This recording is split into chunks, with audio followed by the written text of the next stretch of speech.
Hello, welcome to Santuário Lunar and welcome to my weekly tarot reading video. In this video I'm going to do the reading for the 4th week of October. But before I start, the reminders. In the pinned comment below you'll find a lot of useful links. So you'll find links to get my free books, to subscribe to my mailing list, to order a private tarot reading for you and some others. So do check those links there. If you enjoy my work here with the private tarot readings and my videos, please do support me by visiting my Ko-fi page in the pinned comment below or giving me a super thank you here on YouTube. And before we start, tell me, how was your last week? I remember last week we talked about a possible burnout happening. Things were positive generally and things were going to happen and achievements and all those things, but probably there would be too much energy and then we will get tired. Did you get tired last week and how did you deal with that? I also remember in the advice position last week we had Diana, and meaning that we will have some strong communications, strong insights and intuition, mainly during the full moon last week. So how was your experience? Tell me in the comments. For this week I have a positive reading again, a bit strange, a bit turbulent, but positive in the end. So let's start. The first card, the past, is the Nine of Pentacles.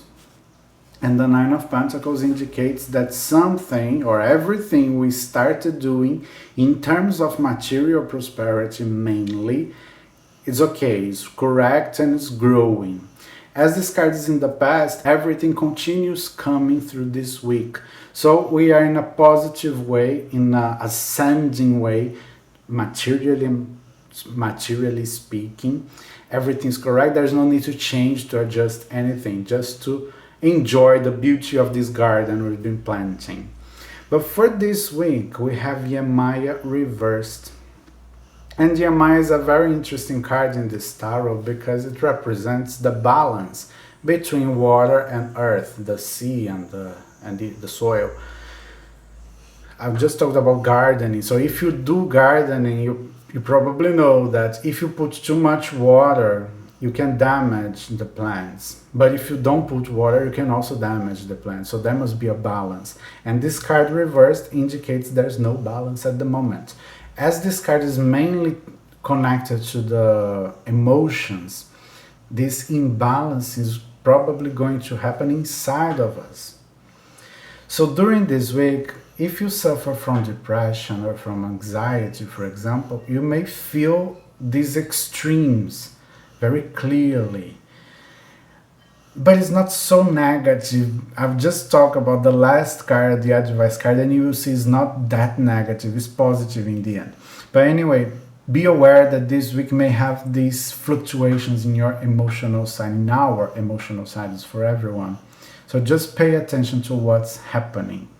By the end of the week, we have Rhiannon reversed too. And Rhiannon reversed indicates there is no movement, stagnation. But this is not like something that is preventing you from moving, from continuing. It's just an indication that this is not the moment to move. It's not the moment to go on, to do something, to continue something.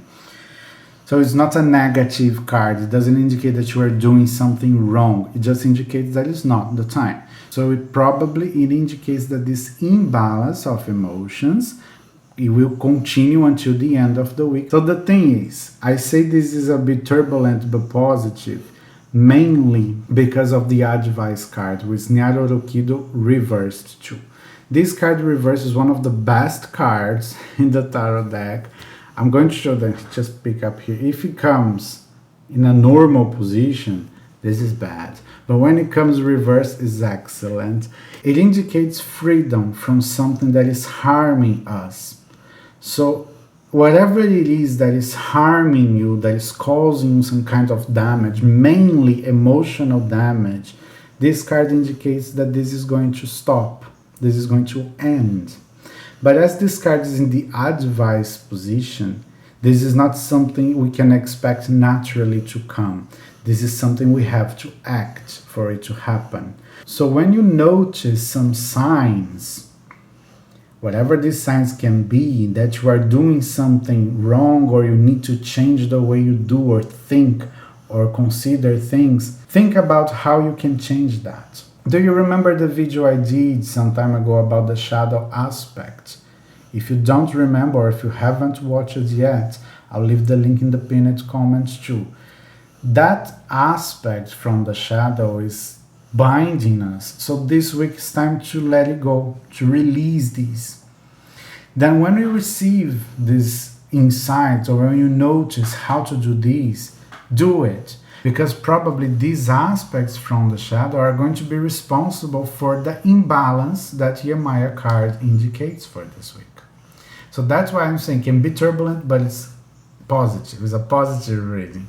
Again, everything we started, materially, prosperity, and these types of things, continue ascending. Perfect. No problem at all. You don't need to change, you don't need to do anything. So this imbalance, this emotional imbalance can be because we need to accept some change or to trigger some change, to be free from an addiction, to be free from a vice, to be free from some limiting beliefs we may have. So during this week, really think about what is limiting you, what is causing you harm from yourself, coming from yourself, from your shadow aspect. What is telling you bad things, or what's helping you to do bad things to yourself mentally, emotionally. Stop that. Try to stop that, because this is an ideal week for this. So when you experience, if you experience this imbalance of emotions, maybe this is the point where you need to change. This is the point that you need to set yourself free. So, positive reading, albeit hard but positive.